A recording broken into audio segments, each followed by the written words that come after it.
Happy Sunday, everyone. Excited for tonight's segment. We have the third eye. And I always find through all the chakras,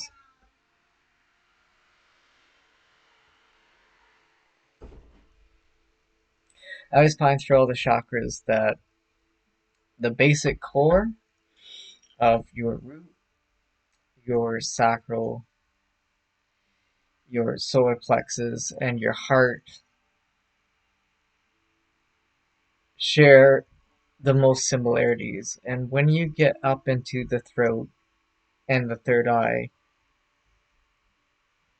it changes its frequency.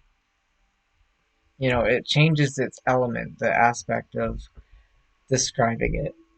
And what's beautiful about the third eye is that it becomes something that you can see.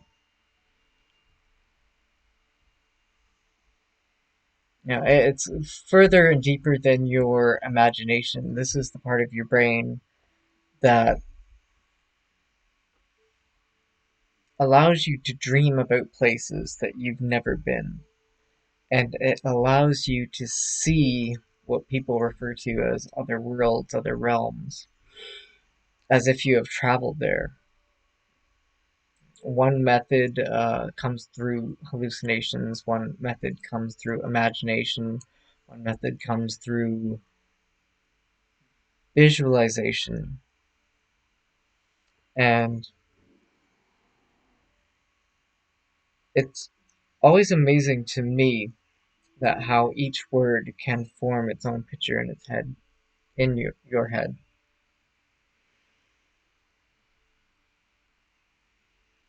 And through affirmations, through what we mentally tell ourselves, through what we verbally dictate, it gives us a movie representation of what we're saying.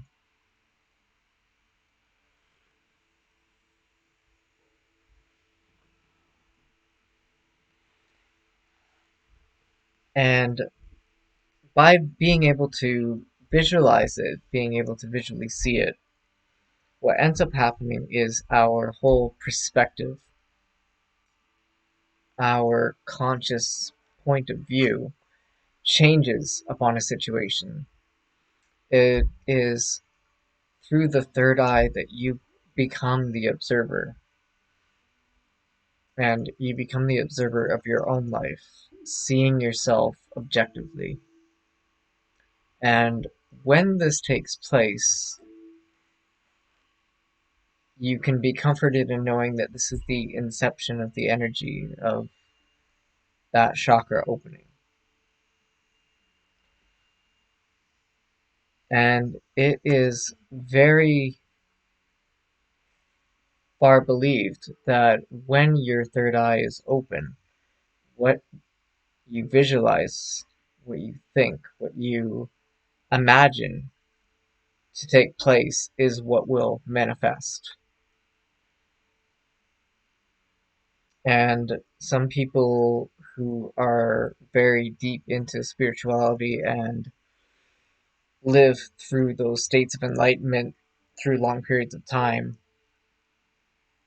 do give testimony that this is the key to just having everything that you've ever wanted.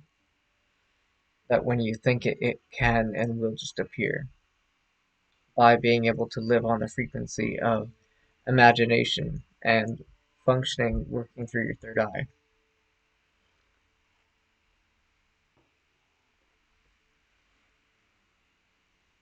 To further help you understand what the third eye does and how it incorporates into all the other chakras.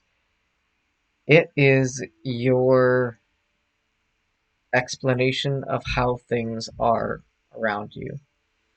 It is your reality. They've done studies through mindset work, and they gave two people in a test group two mentalities to maintain throughout the situation. It was an interaction with somebody else, and one person was prompted to think negatively, think the person that they're having a conversation with is, say, arrogant, not somebody that you want to be spending your time with.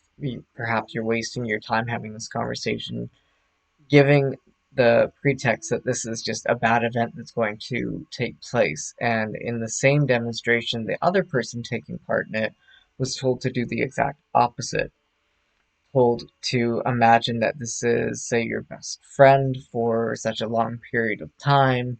This is a great business deal that's going down. It's going to make you very rich, very wealthy.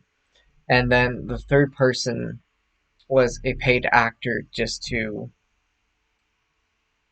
play out the situation neutrally. And at the end, each one described the event that took place, even though it was being orchestrated by the third person, the actor. Each one described a very completely different scenario that they just interpreted happened. And one had a very bad day, bad experience, and one had a very good experience from the exact same experience and situation that they went through together. And so our third eye then becomes the frequency that we see the world in and through. When we have high vibrations and high frequencies, we see things in a positive light. We see things in a positive outcome.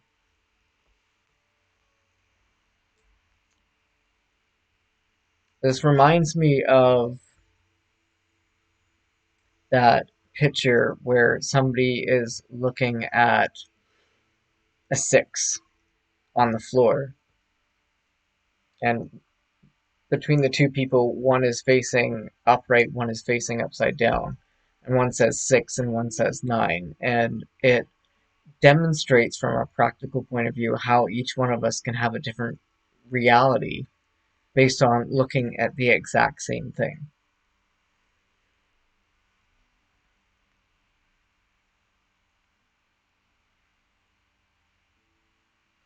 And so, with that explanation, we come to a roundabout way of explaining what will hinder and block these energy flows to your third eye, as well as what will allow the energy to open and flow through that inception. It is when we're able to see how everything is connected. It's when we're able to see that we are all just looking at one thing, one situation, one number, one scenario. That connection that each of our points of view are very much relevant. It's just mirrored in the angle that we're looking at something from. In which case, reality itself then becomes like an optical illusion, where each person will see different things. What ends up closing the third eye, the hindrance, is when we refuse to see that fractal effect. We refuse to see how it's all tied together. And we end up living in the illusion of a lie. And this is why what we say to ourselves through the throat chakra is so important to what we hear and receive back into ourselves through the ear chakra.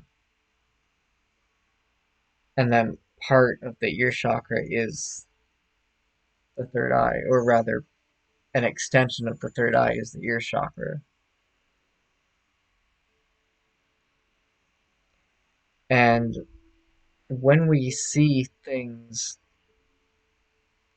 too compartmentalized, when we see things as so separate,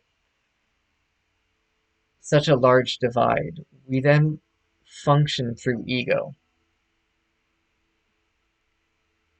And what I was saying last week about the ear chakra is when we end up being guided through a situation from a negative perspective, it is our ego that is trying to protect itself.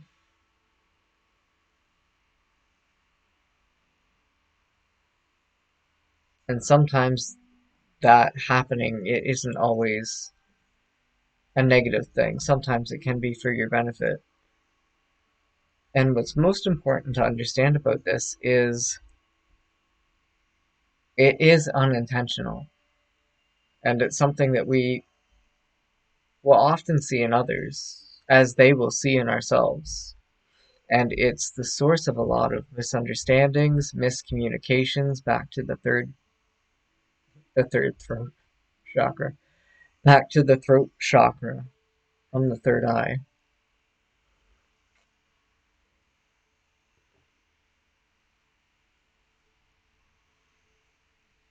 And it's the communication piece that isn't affected by ego.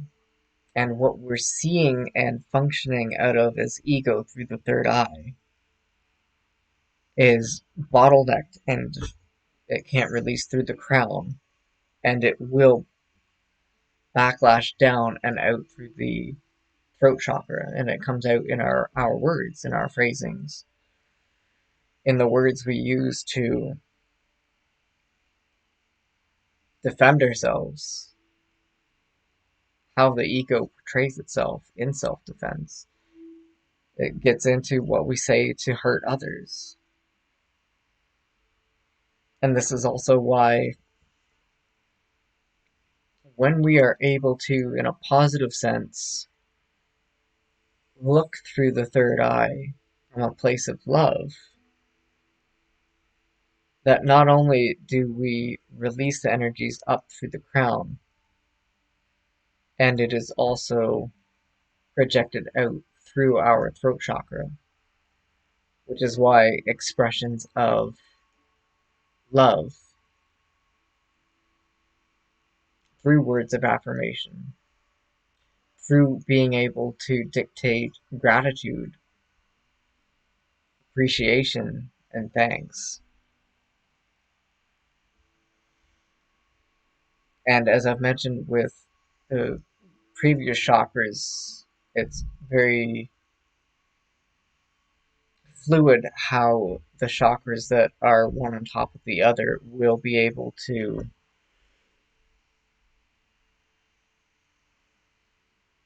interchangeably have an effect between each other. The effects of the chakras can be interchangeable.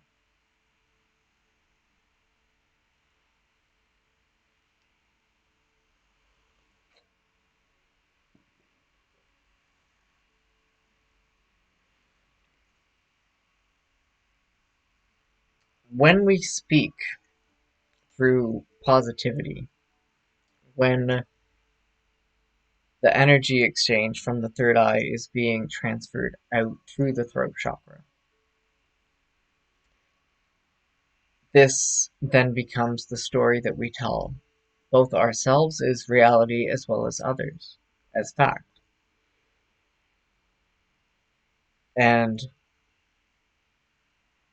whether you are speaking that you can do something or you can't do something, both are the same fantasized illusion that you give yourself.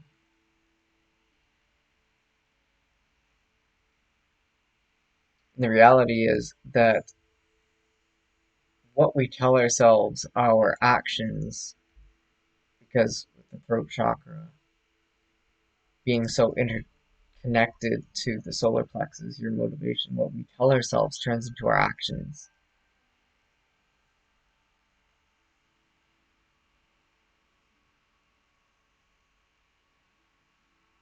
What we visualize through this illusion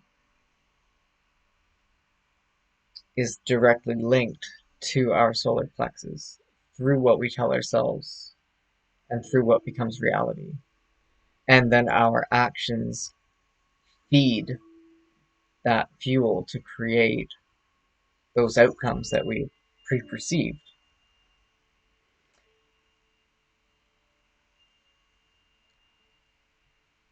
And one thing that we really do need to keep in mind is to be very cautious what it is that we imagine. And as I've stated through the throat chakra, what we say is what we end up thinking. But sometimes we have thoughts that aren't affected by the previous chakras. Sometimes there isn't a conscious dialogue that goes through, I'm thinking this way because I'm mad at this person because they made me feel guilty about something that I did, and it makes me feel negatively, and then I say things and then I think it. Sometimes our subconscious thoughts really do just turn into a fantasy. The frequency of the emotion that is passing through that sound wave wants to become an action. And when we are feeling these states of emotion and we are visualizing how it is that we want to act out what we feel,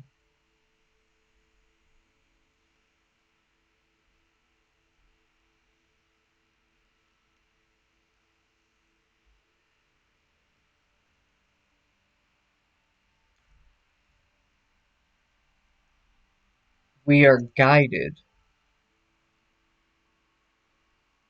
by our conscious mind. And it's very dangerous that when we're not guided by our conscious mind, when we can't take that moment to stop and think through that this is just a fantasy, this is just an illusion, when we are unconscious that that emotion will pass within 90 seconds, we run the risk of acting inappropriately. We run the risk of losing ourselves to one of our lesser chakras. Fight or flight, we end up negatively doing one or the other. This will affect our sacral chakra based off if we act and do something pleasurable from a negative standpoint, and then we feel guilty. And through that process that I have spoken, it has already affected our solar plexus, our actions of doing something pleasurable through a negative frequency. Then it brings shame. Then the shame, and you get bottlenecked. And what's so beautiful is that when we take the time to get to know ourselves, when we take the time to meditate and feel what it is that our body and our frequencies are telling us, not only do we get one of the most powerful diagnostic tools on the planet, which is our body, that is letting us know what is good for us, what is bad for us, on an energetic and spiritual level, we have so much more control over our life, as well as we have the ability to control that third eye from that open state of manifestation. And then our actions and our verbal actions, our words, will help take us through the bridge of incidents to get us to where we want to be to succeed. And the third eye is difficult. The third eye is in the subconscious realm, and it feeds off of the hindrances in the other chakras. And your mind will know what you fear. Your mind will know what it doesn't want you to know. And in many cultures, they refer to it as monkey mind. to be able to control your mind, to be able to work through the third eye chakra and be able to control what it is that you're thinking about is a very delicate skill and a very powerful tool to have and to be able to train and master.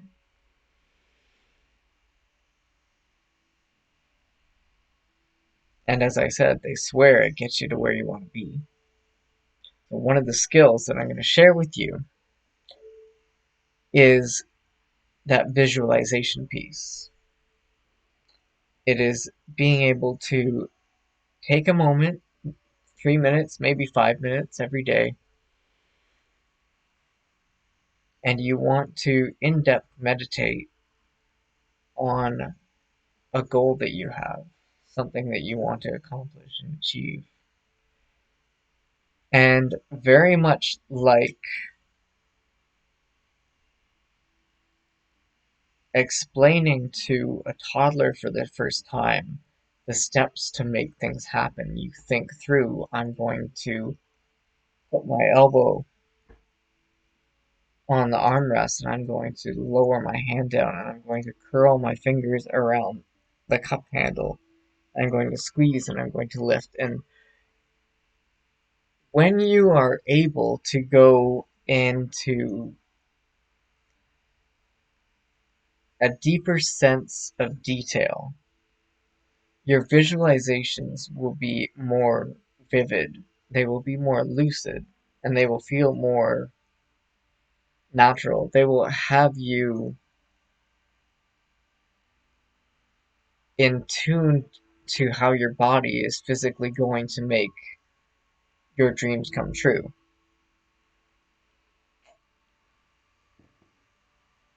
Another true story that I mentioned a few chakras ago,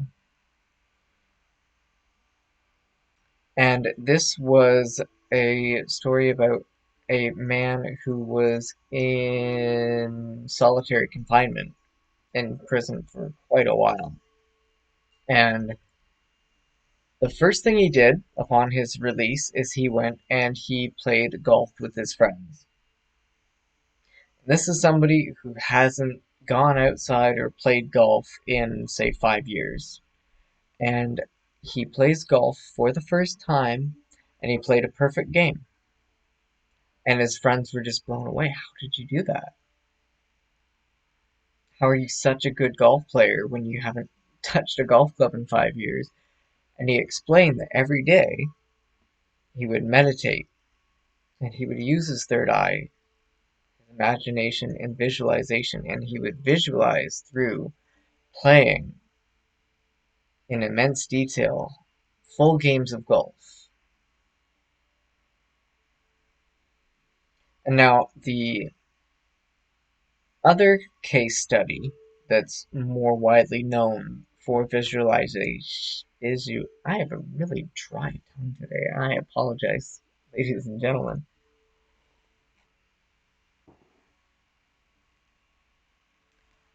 Visualization. You can find Jordan Peterson talks about this on one of his YouTubes, and it's about the basketball team that they had three categories of test subjects.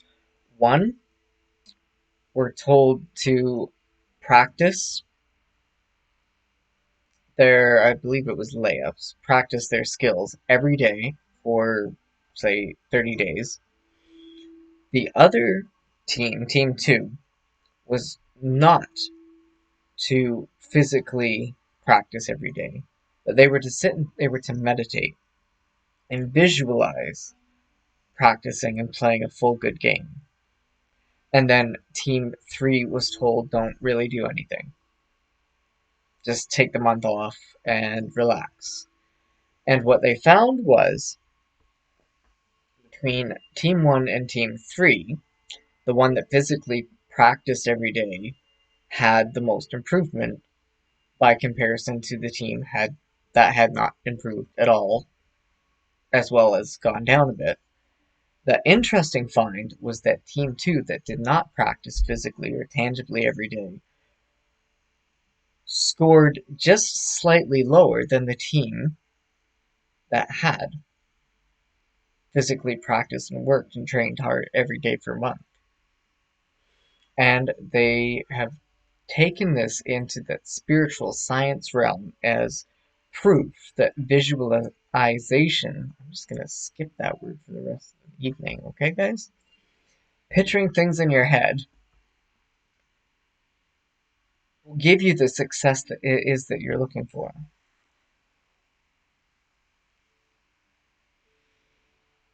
One of the most powerful elements that we can use picturing things in our head for are those mock conversations. Some of you are going to be thinking, what am I talking about? But some of you know exactly what I'm talking about. When you play through your responses to previous conversations in the day, when you pre-plan what you're going to talk to somebody about next, and how you're going to word it and phrase it and bring it up in conversation. You're going to plan out. This is probably the most amount of planning that we all do every day, no matter what line of work you're in. We all have this basic construct of how to visualize and plan things by picturing things in your head is to have conversations. Cooking is another one that's really good to visualize and sit through. And before you start the recipe, usually you take a quick mental picture through your whole kitchen, the cupboards. You know, milk is in the fridge, cheese is in the compartment. Last time I saw cheese, it was at half, or in my physical case, there is none that is edible. Anyway, family loves processed. You know, you're going to think through the ingredients. Do you have enough baking soda, baking powder, and you go through the tour, the visual tour of your house in your head, and then you know almost immediately before you even start what you need to go shopping for. And then you can control your actions of what you're planning next. You can end up planning out the shopping trip because you're thinking about it. And the 5 second rule says write things down before you forget about it within the first 5 seconds. And you know how to do your recipe.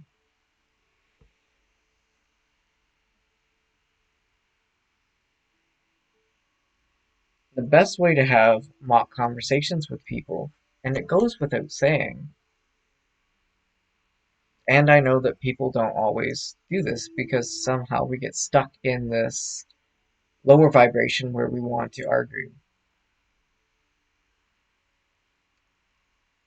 And so it's always so important to take what Ashley refers to as a magical minute before doing any action, really, but before taking into a conversation or an interaction with a person. You want to be telling yourself all positive things. You want to be making sure that you're visualizing the right frequency of what you want to manifest. Because we usually really want conversations to go well. That's the whole point in conversing, is we want something positive out of it.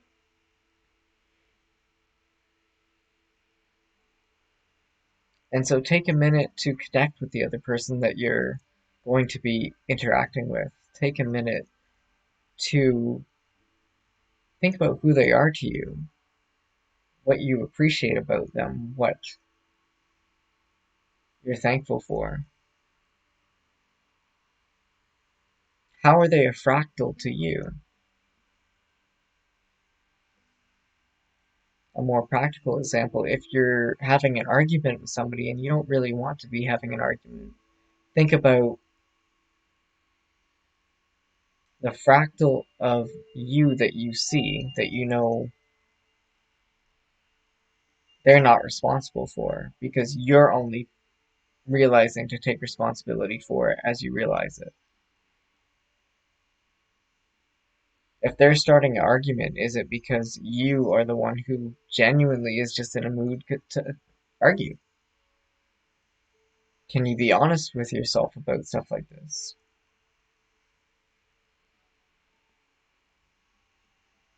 This is a lot of throat chakra. This is also a lot of third eye and how the effects interchange with each other.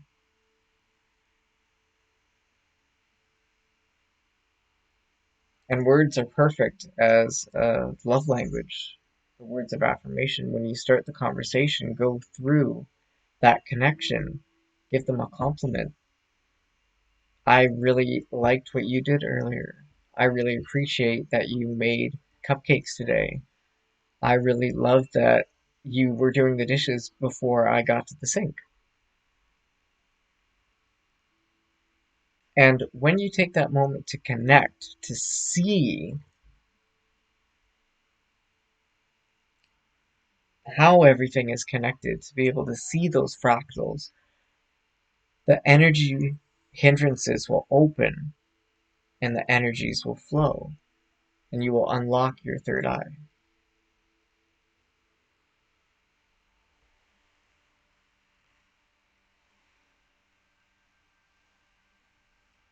And it's a powerful tool because if we lose sight of this, we can lose ourselves.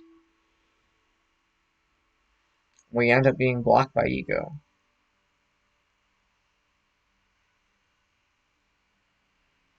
What we see, what we imagine, fantasize is what we emotionally feel. This is one of the reasons that music is so powerful. It lets us visualize and it lets us feel emotions.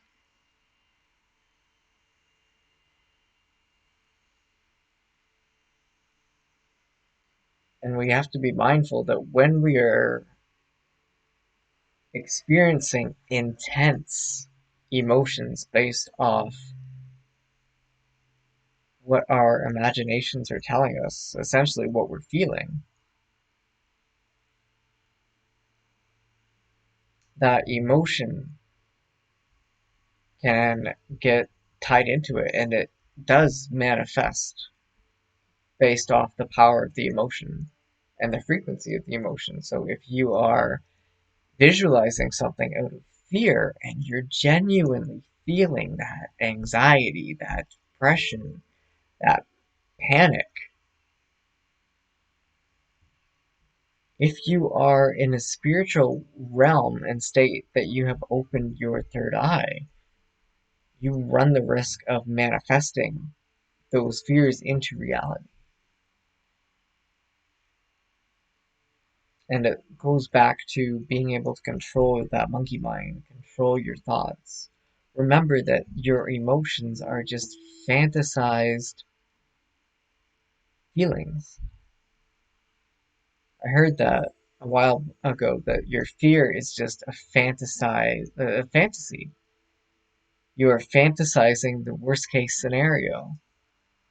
And we justify it as, well, we're trying to foresee what the realistic outcome is. And the realistic outcome is you are daydreaming about bullshit.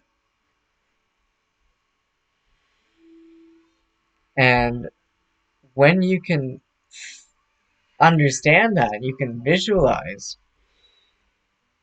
you can change the emotional state that you're on, and it makes the next visualization easier. And this,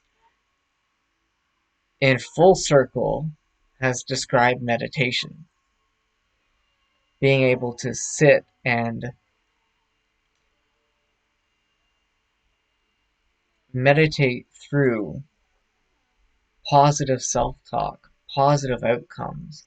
Take that moment to connect with the person or the people or the situations. And when you can visually see it all through positivity, your emotional vibration is now heightened. That's how it works. This is all why it works. This is kind of the verbal science behind the chakras and how it has the ability to manipulate reality.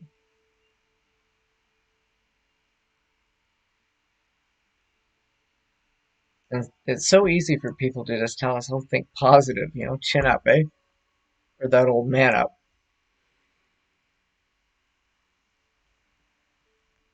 And it does play a role of role models because we need to be able to see two things. We need to be able to see sometimes if we have a blockage that our vision is possible. Need to be able to see people who have been successful doing what it is that we're trying to and want to do. And then the action steps of how to do it. Often life to us is like telling a child to drive a car. If you think back to that stage where it's like, I'm going to learn to drive now, and then you kind of get in it, and you're like, well, I know that it drives, and then it gets into but like, how does it drive? And those physical, tangible, like I was saying, you curl your fingers around the handle to lift it. I remember sitting in a car for the first time and going from gas to brake to gas to brake with my foot, physically getting the motions in so I could visualize exactly what I need to do. And so through our visualization, through our third eye, we control our body. And then the next stage into this is where we get into our routine, our schedule. This is where we get into discipline, and this is where we get into training. Training our body and our mind together to go through the tangible actions of what it is that we're picturing. It's doing so good, guys.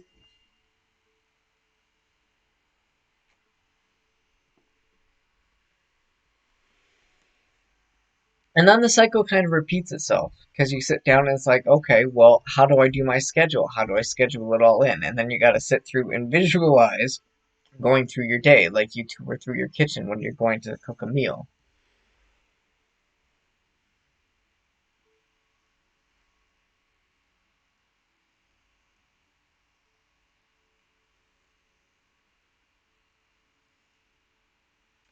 Looking at my notes right now, the bridge of incidents. I remember mentioning this for the first time and knowing that I was going to get further into it with the third eye chakra. And the easiest way to explain how they go together is that when we make a decision, when we make that choice to change, and we embark out on our journey to achieve what it is that we're out to succeed at, we come into, if you have seen The Matrix, Neo in the plant situation where we don't know if these circumstances are happening because of our choices. And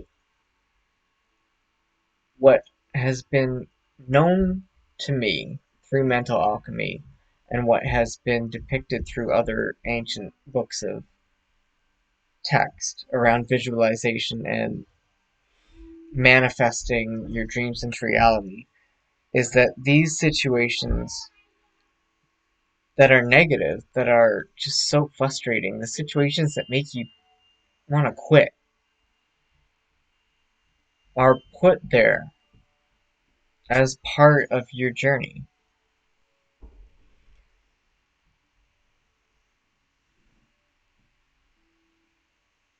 It's said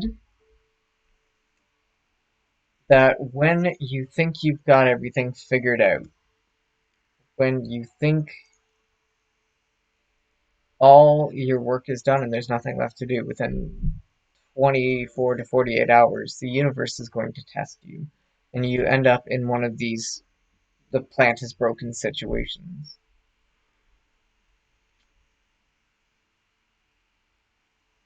And it comes into, from my research and my experience studying spiritual sciences and spirituality, this becomes the play of balance. This becomes the energy exchange for if you want something big and important, it's going to require your attention. It's going to require you to put the energy into it. I always called this the rule of doubles personally, because when you want something and you get it, it then takes twice as much energy to keep it that you would have expected. Some people refer to this as that old deal with the devil that you have to pay a penance to get what you dreamed of. The reality, from my understanding, is it's just the universe asking you, how bad do you want it? How hard are you going to work? I mean, some of these things are everything that you could have ever dreamed of, and then it's kind of, well, it takes effort. And I don't know, I don't feel like putting in effort today. I kind of want to sleep in. Kind of want, and then you start visualizing all the stuff that you want to do because it feels good and it's attracted to that happy emotion. It feels good. So, within reason to sleep in. It feels good to just relax and rest and to take that moment to meditate. And then it's kind of like, well, what if I just took a day to meditate, a whole day of Zen? And then you see it and you visualize it and you get that emotion attached to it.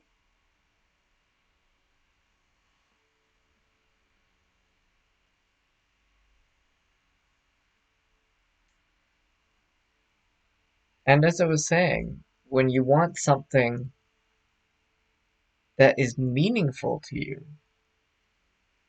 are you gonna have the mentality, no, I'm good. I mean, I want it, but I don't want it. I just kind of like want to talk about wanting it.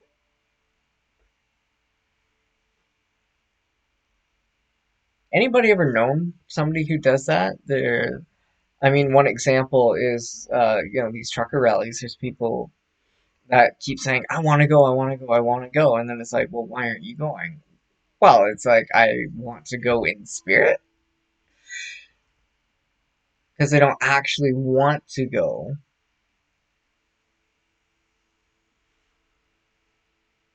How hard do you want to work to get what you want? Trucker protest is a great example of how far people will go to get what they need.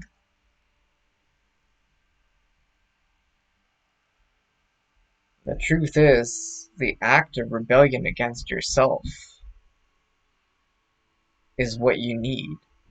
You need to rebel against conforming, comfort, lazy pleasures, the addictions, the junk food, the discipline plays such a key role. And this is all funneled through the third eye. Because when you can see it so bad that you can taste it, you really see, if you're talking about weight loss, I use myself for example, when I looked at myself and I was almost 200 pounds and not a big guy, like inch bigger than Ashley. You know, I saw myself back as a teenager and what I looked like. And when you can see, especially the results that you've done it once, that's the key in scheduling in what it is that you're doing. Because when you do something once, even if you do it for 5 minutes, you can see the results and you can see the progress. Be it exercise or learning a new skill, an instrument, cooking a recipe, when you do it once, you know you can do it again. And you can see it and it gives you that good feeling. Then the emotion's tied to it. Then you're guided through guidance or you're guided through ego.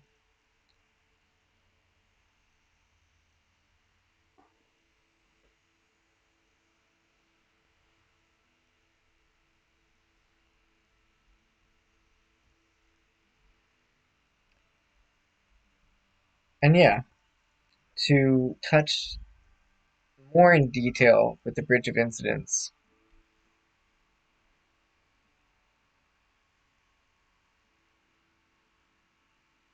you're just being asked a question. This is how I see it on days that things get frustrating. Is that I'm being asked, are you sure you want this? And if you are sure, you will go through the situation and you will figure out a way to make it positive and make the best of it. And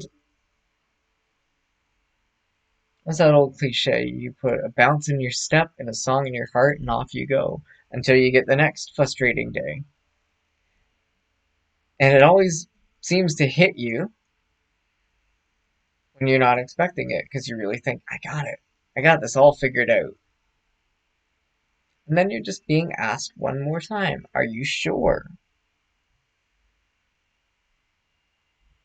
And like Netflix's, this has been playing for 7 hours. Are you sure you want to keep watching? And it's like, yes. And the bridge of incidents can be hard. It's the synchronicities of all the shitty, sometimes shitty things that you've gone through that you wouldn't be here growing as you have without them. They're not always fun and they're not always pleasant, but they are always usually the only path to get where you're going, to get what you want.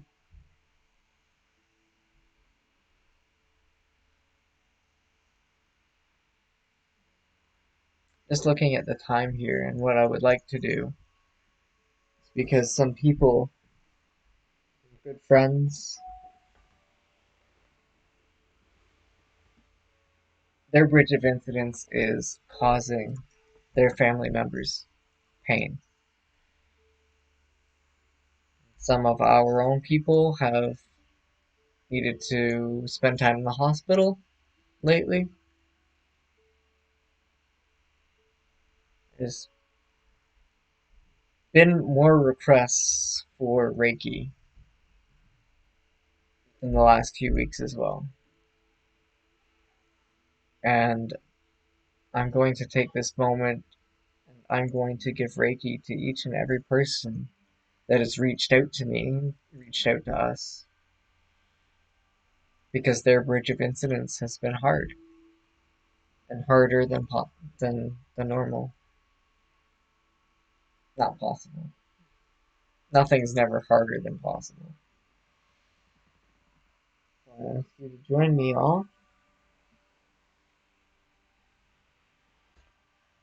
We do a Reiki session for everyone who needs it right now.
For anybody healing right now, if you're listening, one of the most important ways that your body heals itself is to be removed from a state of fight or flight.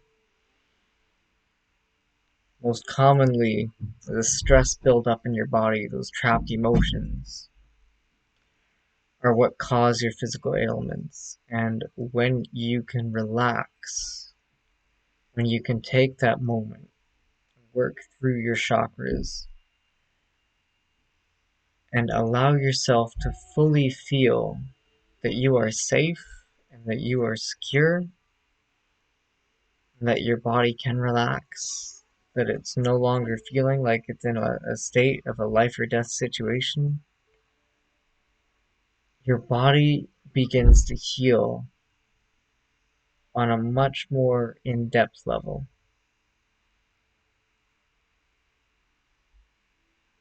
Thank all of you for joining me tonight. Next week, we have one last chakra, the crown chakra, the importance of being able to let go and release. And this is always fun and interesting because people think of physical attachments or they think of emotional attachments. They forget that we get attached to locations, that we get attached to names, stigmas. One person shared with me that they were having attachments to their previous medical history, and they were really convinced that the only way that they could heal is if the doctor burnt their records and said, no, they are no longer diagnosed as XYZ. This is an example of an attachment that we forget that we can have. There, like all the chakras, there are different layers, different depths, and different meanings of what we can get attached to.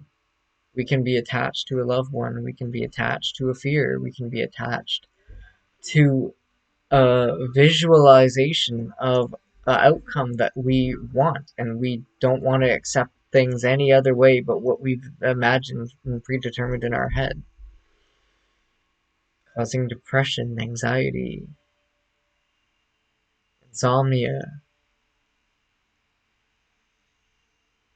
The truth is, we've had a lot of people lately approach us about depression, insomnia, have been two big ones that came up a lot lately. And it's not about using a mushroom to relax. It's about being able to train yourself, your body, your third eye, your schedule. It's having somebody like us to hold you accountable to doing the work, to getting the results. Because when you can master yourself, anything is possible.